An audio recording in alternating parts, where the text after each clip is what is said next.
வந்து 1 மணி நேரம் ஆச்சு. இன்னும் ஒரு பக்கம் கூட படிக்கல. டெஸ்ட் வச்சா என்னத்த எழுதுறதா? நீ என்னை பத்தி எழுது, நான் உன்னை பத்தி எழுதுறேன். உடனே டிசியை கிழிச்சு கையில கொடுத்து வீட்டுக்கு அனுப்பிச்சிருவாங்க. ஆமா. நம்ம மாமா பசங்க அத்தை பசங்களா இருக்கிறதும் ஒரு விதத்துல நல்லதா போச்சு பாத்தீங்களா? எப்படி சொல்ற? ஆமா.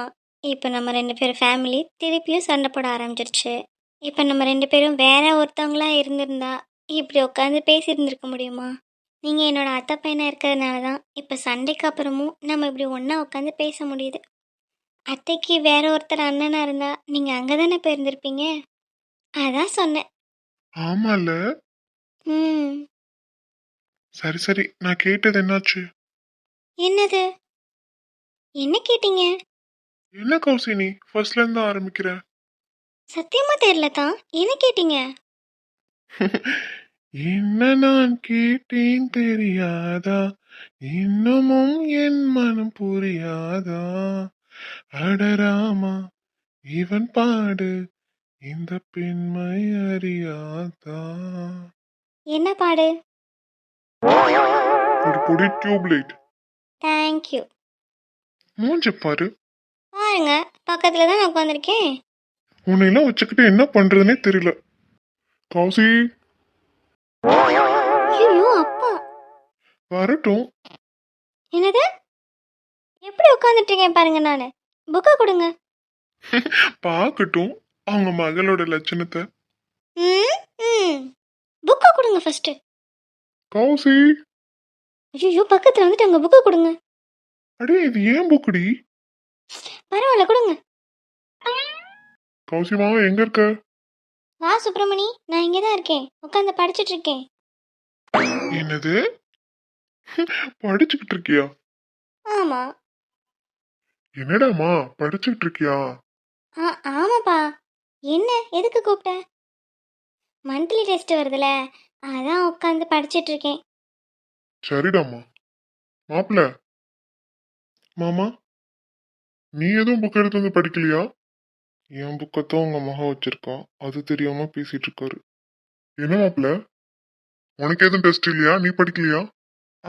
மாமா டெஸ்ட் எல்லாம் இருக்கு மாமா. அட என்ன சுப்பிரமணி நீ? எல்லாரும் கௌசி மாதிரி ஆயிட முடியுமா? என்ன மாதிரி பொறுப்பான பிள்ளை ஆயிட முடியுமா? ஆமாடா கௌசி. வந்ததுலேருந்து ஒரு நிமிஷம் கூட தலை நிமிராம படிச்சிட்டு இருக்கேன்ப்பா நான். ஆனால் கிருஷ்ணா தான் வந்ததுலேருந்து ஒன்று கூட படிக்கல.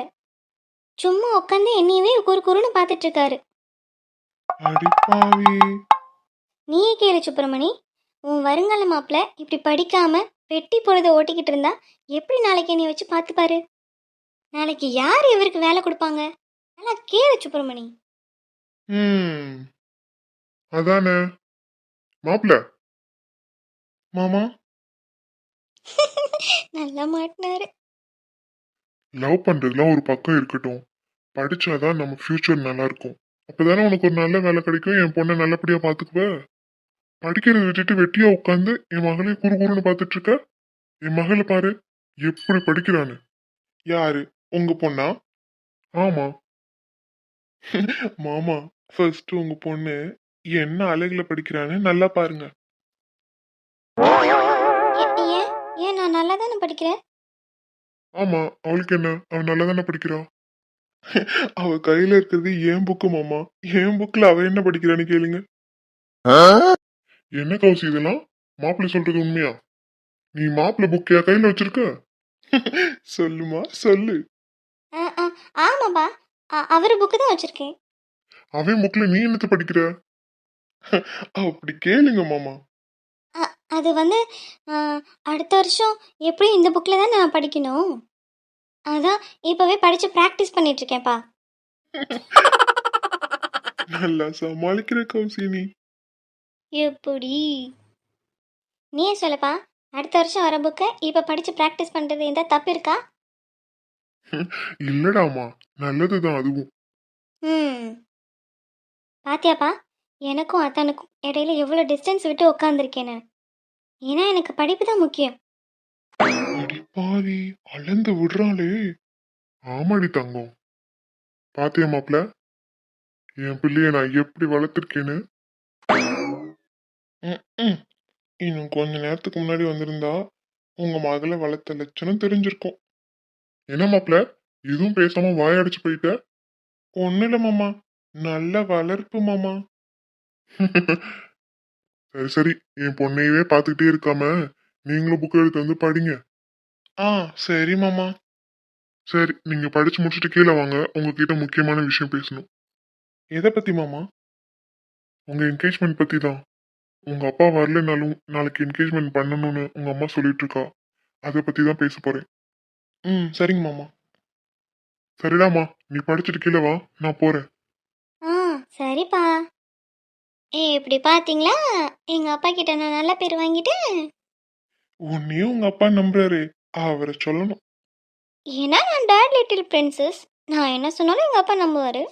ம் சரி வா கீழே போவோம், என்னதான் சொல்றாங்கன்னு பாப்போம். ம் சரி. I love you Viji. I love you David. David, உங்களுக்கு ஒன்று தெரியுமா? என்ன விஜி சொல்லு. நான் உங்களை கல்யாணம் பண்ணிக்கிட்டு எங்கள் அம்மா அப்பா அண்ணனெல்லாம் விட்டுட்டு வந்ததுக்கப்புறம் கூட எனக்கு எந்த சோகமும் தெரியல. ஏன்னா நான் உங்களை கல்யாணம் பண்ணிக்கிட்டு இந்த நாள் வரைக்கும் ரொம்ப சந்தோஷமாக இருக்கேன். அவங்கள நான் மிஸ் பண்ணேன் தான், அவங்கள நான் பார்க்கணுன்னு ஆசைப்பட்டேன் தான். ஆனால் உங்கள் கூட இருந்தது எனக்கு அவ்வளோ சந்தோஷமாக இருந்துச்சு. உங்களை அவங்க ஏற்றுக்கணுங்கிறது தான் என்னோட மிகப்பெரிய ஆசையாக இருந்துச்சு. இப்போ அவங்க எல்லாருமே உங்களை ஏற்றுக்கிட்டாங்க. எனக்கு ரொம்ப நிம்மதியாக இருக்குது டேவிட். இத்தனை நாள் வரைக்கும் என் அம்மா அப்பா நினைப்பே எனக்கு வராமல் என்னை நல்லபடியாக பார்த்துக்கிட்டதுக்கு ரொம்ப ரொம்ப நன்றி. நீங்கள் எனக்கு புருஷனாக கிடைக்க கண்டிப்பாக நான் கொடுத்து வச்சிருக்கணும். இல்ல விஜி, நீ எனக்கு பொண்டாட்டி கிடைக்கதான் நான் கொடுத்து வச்சிருக்கணும். இத்தனை நாள் ஆசையா வளர்த்த அம்மா அப்பா அண்ணனெல்லாம் விட்டுட்டு நீ எனக்காக நம்ம காதலுக்காக என் கூடயே வந்தல, அதுக்கு நான் தான் கொடுத்து வச்சிருக்கணும் விஜி. விஜி விஜி, என் விஜி தான் என் கூட இல்லையே. நான் வேணும்னு சொல்லிட்டு அவ அண்ணன் வீட்டுக்கு போயிட்டாளே. அப்புறம் எதுக்கு விஜய் விஜய் நான் கிடந்து புலம்பிக்கிட்டு இருக்கேன். நான் தான் அவளை நினைச்சு புலம்பிக்கிட்டு இருக்கேன். ஆனா அவ அவங்க அண்ணன் வீட்டுல நிம்மதியா தூங்கிட்டு இருக்கா. 25 வருஷமா நம்ம ஒன்னா வாழ்ந்து காட்டினதுக்கு என்ன அர்த்தம் விஜய்? என்னை இப்படி பாதியில விட்டுட்டு போகவா என் கூட நீ வந்த? நான் தான் வீரப்பா பேசிட்டேன். நீ அது நான் பேசினதை மனசுல வச்சுக்காம என் கூட இருந்திருக்கலாம்ல. இப்ப என்னை பாதியில தவிக்க விட்டுட்டு நீ மட்டும் உன் அண்ணன் வீட்டுல சந்தோஷமா இருக்கேல்ல விஜய். இரு, நீயாச்சும் சந்தோஷமா இரு, எனக்கு அது போதும். தம்பி, என்னக்கா சொல்லு. ஏன்டா இப்படி மூஞ்சி தூக்கி வச்சுட்டு உமன் இருக்க? நாளைக்கு உன் பிள்ளைக்கு நிச்சயதார்த்தம். இப்படி இருந்தா என்ன அர்த்தம்? இன்னைக்கு ரூபாவோட அப்பாவும் வராங்க. எங்க கிருஷ்ணாவை காணும்? கிருஷ்ணா வரான்னு சொன்ன. ஆமாக்கா வரேன்னு தான் சொன்னான். நான் சொன்ன மாதிரி சொன்னியா? அவன் இந்த நிச்சயதார்த்தத்துக்கு ஒத்துக்கலனா நீ விஜய்க்கு டைவர்ஸ் கொடுத்துருவேன்னு சொன்னியா? நீ சொன்ன மாதிரி தான் நான் சொன்னேன். நீ மட்டும் இந்த நிச்சயதார்த்தத்துக்கு சம்மதிக்கலனா உன் அம்மாவுக்கு டைவர்ஸ் கொடுத்துருவேன். நீ உன் அம்மாவும் உன் மாமா வீட்லயே இருங்கன்னு சொல்லி மிரட்டினேன். கிருஷ்ணா அதுக்கு என்ன சொன்னா? கிருஷ்ணா முடியாதுன்னு தான் சொன்னான். உங்களோட மிரட்டலுக்குலாம் நான் பயப்பட மாட்டேன்னு சொன்னான். உடனே அந்த கௌசி தான் அத்தா அந்த கல்யாணத்துக்கு சம்மதிப்பாங்க, நீங்க போங்க மாமான்னு சொன்னான். பாத்தியாடா உன் மகனுக்கு? நம்ம எவ்வளவு சொல்லியும் அவன் அவன் பீடியிலே இருக்கான். அவன் அம்மாவுக்கு டைவர்ஸ் கொடுத்துருவோன்னு சொல்லியும் அவன் அந்த பொண்ணு தான் கல்யாணம் பண்ணிப்பேன்னு இப்படி ஒத்த கால நிற்கிறான் பாரு.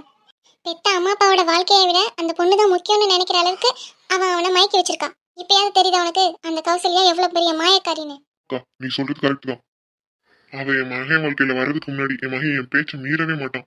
ஆனா இப்போ அவன் எதிர்த்து எதிர்த்து பேசிட்டு இருக்கான் என்னைய. என் மக ஜெனி, நான் சொன்ன பையனை தான் கல்யாணம் பண்ணிப்பேன், அதுவும் கிறிஸ்டின் பையனை தான் கல்யாணம் பண்ணிப்பேன்னு சொன்னா அவ. கௌசிக் கிருஷ்ணன் லவ் பண்றதை பார்த்து அவளும் ஆசைப்பட்டு ஒரு ஏழை விட்டு பையனை கல்யாணம் பண்ணிருக்கா. நான் என் மக கல்யாணத்தை எப்படிலாம் பண்ணேன்னு கனவு கண்டு வச்சிருந்தேன் தெரியுமாக்கா? உன் மகனுக்கும் என் மகளுக்கும் கல்யாணம் பண்ணி நம்ம 2 பேரும் சம்மந்தி ஆகணும்னு எவ்வளவு ஆசைப்பட்டேன் தெரியுமாக்கா? எல்லாத்தையும் ஒரே நிமிஷத்துல உடைச்சிட்டா அந்த கௌசல்யா.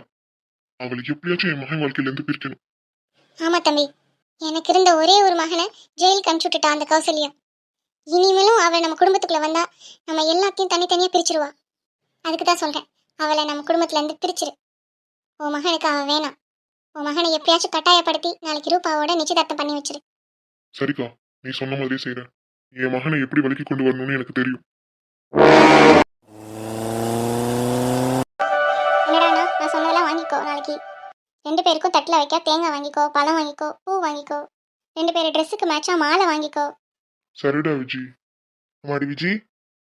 என்னப்பா, நீங்க ஏதாச்சும் சொல்லணுமா? நான் ஏதாவது மறந்துட்டேனாப்பா? இல்லம்மா, மாப்பிள்ளை இல்லாம நாளைக்கு நிச்சயதார்த்தம் நடக்கிறது எனக்கு ஏதோ சரியா படல. ஆமாத்தே, மாமா இல்லாம எங்களுக்கு நிச்சயதார்த்தம் வேணாம் அத்தை. நீ சும்மா இரு கௌசி, உனக்கு எதுவும் தெரியாது. நம்ம எந்த ஆக்ஷனும் எடுக்காம இருந்தா உன் மாமா அவர் இஷ்டத்துக்கு தான் ஆடிட்டு இருப்பாரு. அவரை சமாளிக்க வேண்டியது என்னோட பொறுப்பு. ஆமா கௌசி, எங்க அப்பாவை எங்க அம்மா ஈஸியா சமாளிச்சிருவாங்க. ஆனா நம்ம எந்த ஆக்ஷனும் எடுக்காம இருந்தா அப்பா இன்னும் ஆடிட்டே தான் இருப்பாரு. அவர் இஷ்டத்துக்கு தான் பண்ணுவாரு. அதனால அம்மா சொல்றதை கேளு. நாளைக்கு உங்க 2 பேத்துக்கு நிச்சயதார்த்தத்தை முடிச்சிடுவோம். என்ன கௌசி, பயப்படாத. அத்தை இருக்கேன்ல, அத்தை பாத்துக்கிறேன். மாமாவால ஒன்றும் பண்ண முடியாது. டேய் விஜி, மறுபடியும் என்னப்பா உங்க பிரச்சனை? நீங்க கவலைப்படுறது புரியுது. உங்க மாப்பிள்ளை இல்லாம நாளைக்கு நிச்சயதார்த்தம் நடக்க போதேன்னு நினைச்சு நீங்க கவலைப்படுறீங்க. அதை நான் தான் பாத்துக்கிறேன்னு சொல்றேனப்பா. உங்களுக்கு உங்க பேரனோட பேத்தியோட நிச்சயதார்த்தம் நடக்கணும்னு ஆசை இல்லையாப்பா? என்னடாமா இப்படி சொல்லிட்டேன்? அவங்க 2 பேரும் நிச்சயதார்த்தத்தை பார்க்கறதுக்கு தானே இத்தனை நாள் நான் வெயிட் பண்ணிட்டு இருந்தேன். ஆனா அந்த சந்தோஷமான விஷயத்துல மாப்பிளையும் கலந்துக்கணும். ஏன்னா நம்ம பெத்த பிள்ளைங்களோட கல்யாணத்தையோ இல்ல நிச்சயதார்த்தத்தையோ நேர்ல பார்க்க முடியாத வழி ஒரு அப்பனா எனக்கு தான் தெரியும். அதனாலதான் சொல்றேன், நாளைக்கு மாப்பிள்ளையோட சம்மதத்தோட அவங்க 2 பேருக்கு நிச்சயதார்த்தத்தை நடத்துவோம். அப்படி மாப்பிள்ளை சம்மதிக்கலைன்னா நாளைக்கு நிச்சயதார்த்தம் நடத்த வேண்டாம். அவர் எப்போ சம்மதிக்கிறாரோ அப்ப வச்சுக்கலாம். இது அப்பாவோட கருத்து. உன்னால ஏத்துக்க முடிஞ்சா ஏத்துக்கோ. நான் வரேன். என்னனே அப்பா எப்படி சொல்லிட்டு போறாரு? இப்போ நீதான் ஒரு முடிவு சொல்லணும். என்ன பண்றது? அப்பா சொன்னது ஒரு விதத்துல நியாயமா தான் இருக்கு. அப்பா சொல்றது நியாயம்தான், நான் இல்லைன்னு சொல்லலையே. ஆனா நாளைக்கு கௌசிக கிருஷ்ணாவுக்கும் நிச்சயதார்த்தம் நடக்கலைன்னா அவர் இஷ்டப்படி ரூபாக்கும் கிருஷ்ணாவுக்கும் நிச்சயதார்த்தம் பண்ணிடுவாரு. அவரை மீறி நான் பண்றதுனால கண்டிப்பா அவர் என் கூட சண்டை போடுவாரு. அதை நான் பாத்துக்கிறேனே. நான் சொன்ன பொருளை மட்டும் நீ நாளைக்கு வாங்கிட்டு வா. அப்பாவையும் சமாளிக்க வேண்டியது என்னோட பொறுப்பு. போ, கடை மூடுறதுக்குள்ள நான் சொன்ன திங்ஸ் எல்லாம் வாங்கிட்டு வா. சரிடாமா. சூப்பர்மா. சரி, நீ எப்படி இருக்க? எனக்கு என்னம்மா, உன் மாப்பிள்ளைய நீ நல்லா பாத்துக்கிறாரு. எனக்கு தான் தெரியுமே என் மாப்பிள்ளை தங்கம்னு. என் மாப்பிள்ளைய நீ நல்லபடியா பாத்துக்கிறியா? இது கொஞ்சம் கஷ்டமான கேள்விதாம்மா. டேய், நீ உன் மாப்பிள்ளைட்டே கேளு, நான் நல்லா பாத்துக்கிறேனா இல்லையான்னு. என்ன ஜீவா, நான் உங்களை எப்படி பாத்துக்கிறேன் எங்க அம்மா கிட்ட சொல்லுங்க. மச்சான், நீ திரு திருன்னு முழிக்கிறத பார்த்தாலே தெரியுது. அதெல்லாம் ஒண்ணும் இல்லடா. ஜெனி என்னை நல்லபடியா பாத்துக்கிறாத்த. அவளுக்கு தெரிஞ்சதெல்லாம் எனக்கு சமைச்சு போடுறா. கேட்டுக்கோ. நல்லா பாத்துக்கிட்டா சரி. நீயும் கவலைப்படாத ஜீவா. மாமா மனசு மாறினதுக்கு அப்புறம் நானும் மாமாவும் வந்து ஜெனிக்கு செய்ய வேண்டிய சீர்வரிசையெல்லாம் செய்வோம். அவர் கொஞ்சம் கோவத்துல இருக்காரு. அதெல்லாம் சரியா பண்ணதுக்கு அப்புறம் நான் கண்டிப்பா அவர்கிட்ட பேசி இதெல்லாம் பண்ண சொல்றேன். ஐயோ அத்தை, எனக்கு சீர்வரிசையெல்லாம் எதுவும் வேண்டாம். மாமா என்கிட்ட பழையபடிக்கு சிரிச்சு பேசினாலே போதும். நான் தான் அவரோட நம்பிக்கையை கெடுத்துட்டேன். அவர் என் மேல நிறைய நம்பிக்கை வச்சிருந்தாரு. நீ என்ன பண்ணுவப்பா? அது உன்னோட சூழ்நிலை. எல்லாமே சீக்கிரமா சரியாயிரும். சரிங்க அத்தை. சரி, சீக்கிரமா வீட்டுக்கு போயிட்டு காலையில சீக்கிரமா வாங்க. நாளைக்கு கௌசி கிருஷ்ணா நிச்சயதார்த்தம் இருக்குல்ல. சரிங்க அத்தை. சரிம்மா, போயிட்டு வரோம். பார்த்து பத்திரமா போ. போயிட்டு ஃபோன் பண்ணு. சரிம்மா. நீ என்னடி எதையோ பறி கொடுத்த மாதிரி உட்காந்துருக்க? ஒன்றும் இல்லத்த. நல்லா புரியுது, நாளைக்கு என்ன பிரச்சனை வரப்போதோ மாமாவாலன்னு யோசிச்சுட்டு இருக்க. அப்படிதானே மருமகளே? ஆமாத்த, அதை நினச்சாதான் கொஞ்சம் பயமா இருக்கு. எல்லாம் நன்மைக்கே, பயப்படாத. சரி கிருஷ்ணா, வா தூங்கலாம். காலை சீக்கிரம் எந்திரிக்கணும். சரி, நீ போ விஜய், நான் கொஞ்சம் பேசிட்டு வரேன் கௌசி கிட்ட. காலையிலேருந்து அவ கூட பேசிட்டு தானே இருக்க, இப்பயுமா? போ விஜய், நான் வரேன். சரி, சீக்கிரமா வா. ம் என்ன பேச போறீங்க? ஏண்டி, நம்மளுக்கு நிச்சயதார்த்தம்னு சொல்றாங்க, முகத்துல கொஞ்சம் கூட சந்தோஷம் இல்லையே. சந்தோஷம் இல்லாமலையா இருக்கு? என்னத்தான் பேசுறீங்க நீங்க? நாளைக்கு மாமாவும் நம்ம கூட சந்தோஷமா உட்காந்து நம்மளுக்கு நிச்சயம் பண்ணி வச்சா எவ்வளோ சந்தோஷமா இருக்கும். அந்த கவலை தான், வேற ஒன்றும் இல்லை. சரி, நாளைக்கு கதையை நாளைக்கு பார்ப்போம். நிம்மதியா படுத்து தூங்கு. உனக்கு மனசுக்கு கவலையா இருந்துச்சுன்னா சொல்லு, அதான் துணைக்கு படுத்துக்கிறேன். அதெல்லாம் ஒன்றும் வேண்டாம். Get out from my room. இல்ல கௌசி, ஒரு ஹெல்ப்புக்கு. ஒரு ஹெல்ப்பும் வேண்டாம், நீங்கள் கிளம்பலாம். சரி சரி, போயிடுறேன். ஃபஸ்ட்டு கிளம்புங்க. ம் ஹெல்ப்புக்கு பக்கத்தில் படுத்துக்கிறாராமா. அவர் என்ன ஹெல்ப் பண்ணுவார்னு எங்களுக்கு தெரியாது. நாளைக்கு விடிஞ்சா எனக்கும் அத்தானுக்கும் நிச்சயதார்த்தம். ரொம்ப ரொம்ப சந்தோஷமா இருக்கு. அப்படியே மாமாவும் சம்மதிச்சா எவ்வளோ சந்தோஷமா இருக்கும். நாளைக்கு என்ன நடக்க போதோ பார்ப்போம்.